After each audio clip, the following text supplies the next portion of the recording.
Dardimiz pul bo'lib qolibdi.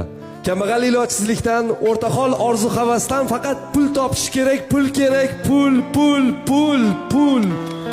Nogironlar shukr qilayotganini ko'rdim. Boylarni ko'zi to'ymayotganini.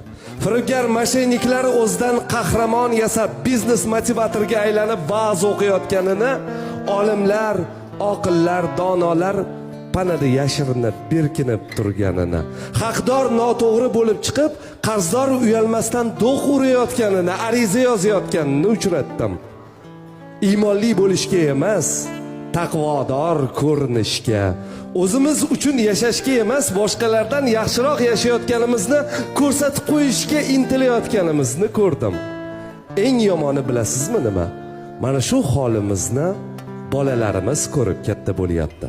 Dubay shokoladi bilan stories qo'yish, velosipedga pulimiz yetmagan joyda Gelenwagen rulida video joylashtirish eng to'g'ri ish deb o'ylayapti.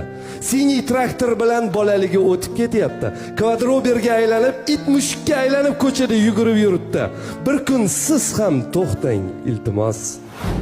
O'zimizga ishonib, gohga birga boramiz. Musibat yetgan chog'da zaif titrab qolamiz.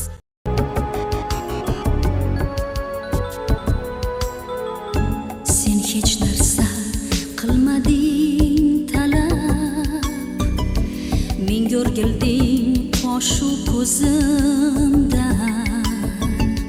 Sening qora sochlaring silab, shu tun kechdim hatto o'zimdan. Qiynaladi oftobni kutib, yomg'irlardan charchagan shahar.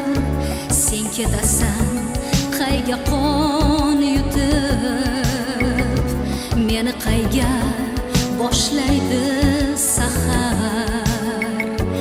Qiynaladi oftobni kutib, yomg'irlardan charchagan shahar.